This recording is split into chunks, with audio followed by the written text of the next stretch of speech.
welcome back to Access Anime. I'm Henshin Ikeda, and today I'm doing a walkthrough and review of Codebreaker Episode 4. Now, if you remember from last episode, we actually get to see Sakura and Ogami at a mafia hideout, or it looks like there was a deal going down, and Ogami just goes ballistic and takes everyone out. Then we're taken to a separate scene outside, and apparently the chief of police is corrupt. But at the same time, he's in league with Hitomi. So this chief of police, he knows everything about codebreakers. I was a little shocked. I'm like, so an outsider from the mafia that's part of the police is well aware of codebreakers. I'm like, okay, so the cat's out of the bag. And we also get to see Toki. He comes out of a helicopter, and it looks like he's about to take out the chief of police, even though Ogami was on top of the hood. So I was confused. But in this episode, we get to know a lot more about what actually happened. And yes, I'll spoil a little bit. Toki is now teamed up with Ogami. But that was last episode, and this is a new episode, so let me dive right in. And again, I'll keep my comment and my rating at the end of the clip, so stay tuned. But let's dive right in. Let's get dirty. We open up this episode, we hear the word Eden, and apparently a Codebreaker Policy Governance Board. As soon as I see governance, or at least hear the word governance, I thought maybe that was an English subtitle mishap, because I thought maybe they meant government. But for now I have to call it governance until someone corrects me. But anyways, Ogami is one of the 6 codebreakers. So we know there are 6 codebreakers total, at least that are part of that group. Now what pisses Ogami off within this episode, he's being called a lackey by his superiors, at least one of them. There's like 3 guys, and they're in hoods. They look like priests per se. And again, they're part of the Codebreaker Policy Governance Board, and they're trying to, I guess, talk to Ogami about, I guess, either his last mission or next mission or something. They're just chewing him out. And one of these guys calls him lackey. And I like this part, actually. Ogami doesn't take this. He turns around just when he's ready to leave, and he's like, you need to learn your manners and respect. And then he calls one of the board members out and kills him. And apparently all of these board members are robots. At least they are talking through the robots. They're probably real people, just this is how they do it safely without getting killed. So I just like that. It's like the gloves came off and he just sliced the robot. It's like, you gotta learn some manners. Don't call me lackey. But that's where we opened up with, and I actually like that opening. It was a pretty good page turner in my opinion. But we're taken to a different scene. We see Sakura yet again waking up outside of her family home. I can't get enough of this. It's like, it looks like a one-night stand per se. Like, you pick someone up, then in the morning you drop them off, and they have no idea how they wound up home. But that's not really what happened though. But she was dropped off. She's still in the front of the house. She walks in. She tells her parents. She's about to tell her parents what almost happened because they're asking questions. And again, she comes up with some, well, this is the first time I guess she comes up with a lie. She says she joined the outdoors club. I'm like, wow, really? Just tell them the truth. I know Ogami's probably going to kill them, but they're going to find out eventually, then where are you going to be? But anyways, her parents know she's lying, but they don't talk about it until she leaves the room. But they believe her to an extent. That's how they lie. So I guess lying runs in the family when they want to hide stuff. But again, Sakura has this like tell sign when she's lying, and her parents know. So it's kind of funny. Now, we actually see Toki outside waiting for Sakura. So that was a little scratch on the head there. I'm like, okay, first of all, how'd you know where she lived, and are you stalking her? But we learn later on why he's actually there. Well, kind of. Now, Toki's escorting Sakura to school, so it's kind of interesting. And apparently, he's wearing like a uniform, so he's from this high prestigious academy, so he doesn't even go to Sakura's high school, so it's kind of interesting.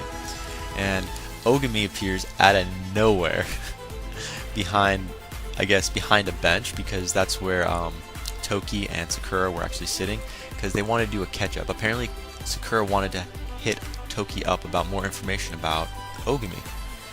And then Ogami appears out of nowhere. It's like his leg goes above the bench, and it looks like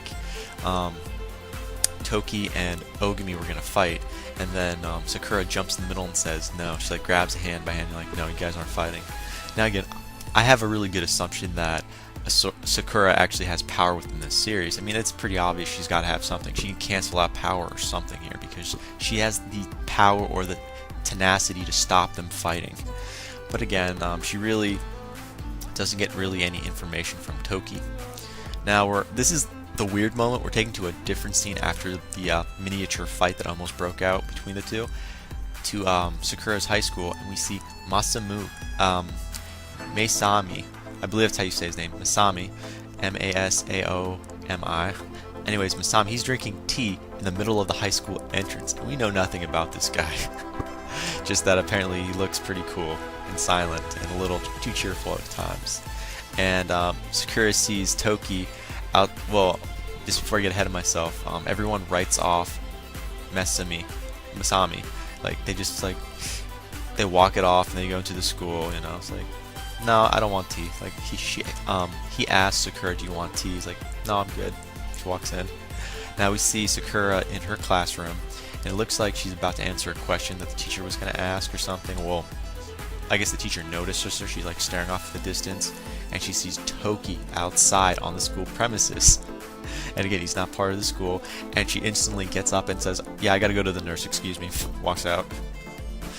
That was funny. But anyways, she's now walking with Toki, and I guess she's trying to hit him up for more information. And, well, I'll be honest, this was kind of a little irritating because I thought Toki was going to do more. But that's not what happens. Instead, they get caught with the teacher. The teacher notices, okay, Toki's not wearing the school uniform. He's not part of the school. And then Toki pulls this bullshit right out of his, this BS right out of his ass. Automatically, it was like, yeah, I'm just here visiting. I'm checking out your school. I'm thinking about joining. Yeah, no. That's not what you were doing. But anyways, the teacher, I guess she believes him. And apparently now Sakura is going to help Toki around the school since he's checking out everything. And the teacher announces, yes, this guy's he's not part of the school, but he's just checking it out. He might be coming here later on. So now he's just basically touring the school with Sakura. And out of nowhere, it's now lunchtime, and Sakura has lunch with Ogami, or at least wants to have lunch with Ogami, and Ogami like brushes it off. And then you have Toki. She asks Toki, hey, do you want to have lunch? Because, we got to talk. And he says, okay, yes. And then everyone in the class assumes, oh my god, it's a love triangle. If it wasn't just Ogami, now you got Toki. So, like, god, these people are so stupid. Stupid. But that's just me. It just annoys me, the love triangle crap.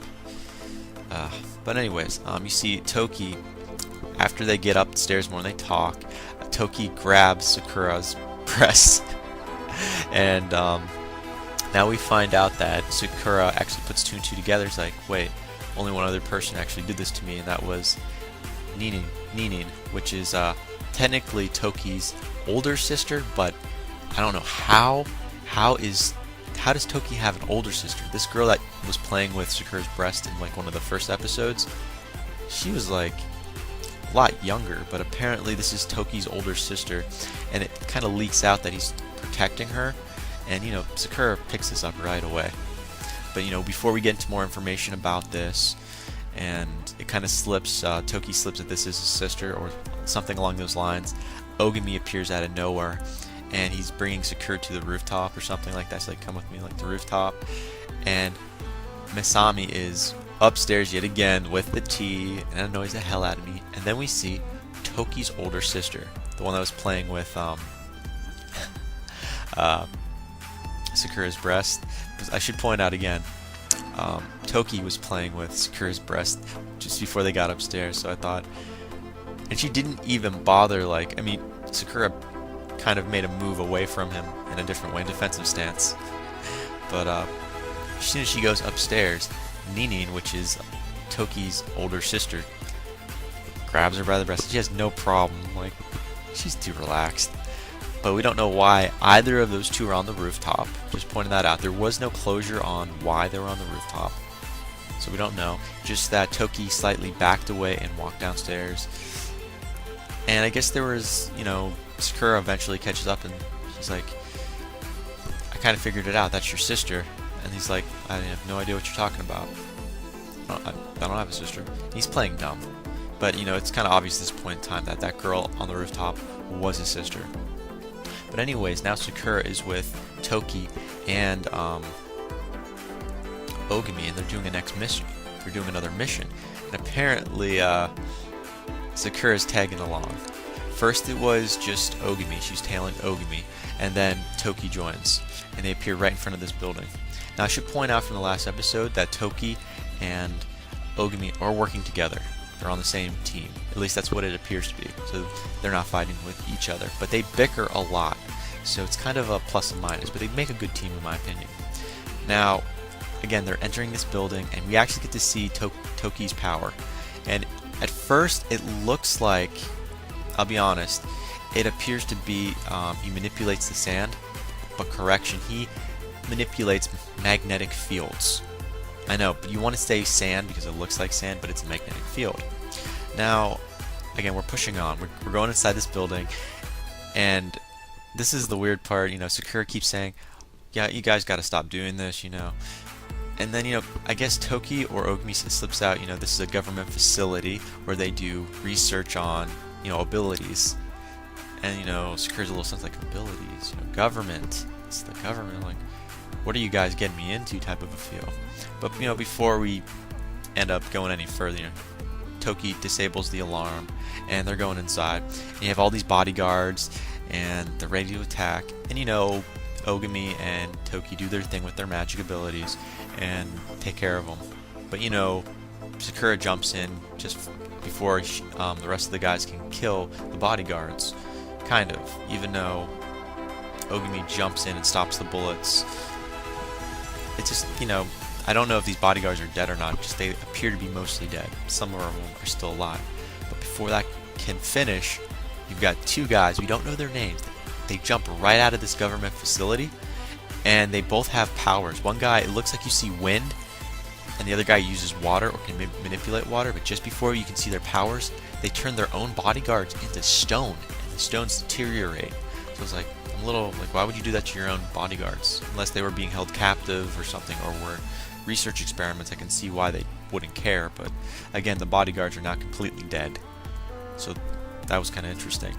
And that's where the episode ends, because we find out, again, this is a government facility that does research on abilities. And then these two men appear. That's where the episode ends. So final thoughts right now. Who are those guys? What organization are they associated with, and is Hitomi behind it? It's kind of interesting. Now, one more final thought. Well, I got two more, but I'll cover one of them first.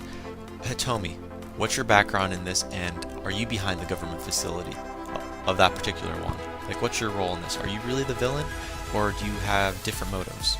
And finally, Sakura, what's your part in this series? We see that you have some kind of ability, canceling ability, whenever you touch someone's hand that has a code breaker power, but we still don't know your general role. But that ends it for my final thoughts. Now, moving on to my final, my ratings for this. I had to think about this. I really had to think about this. No, I didn't really. I'm lying. 3.5 out of 5. So 3.5 out of 5. There really wasn't much of a battle scene, and although we know a little more about, I guess, Toki's background and that he does have a sister, he has a role in this, it's still a 3.5 out of 5. There was no real battle scenes. There were small ones, but not enough to get you enticed. So 3.5 out of 5. That ends it for my walkthrough and review of Codebreaker Episode 4. I don't think I have any more reviews or walkthroughs for the rest of the day, so I'll probably be on Skype or on YouTube in general, so definitely check me out. Before I go, I also have to point out, subscribe above, definitely comment down below, thumbs up, thumbs down, and again, check me out on Twitter if you get a chance, and maybe follow me. Now I can say it. I always say it, so you guys saw this coming. Can't stop the access, but you can watch the feed. I'll see you later, guys.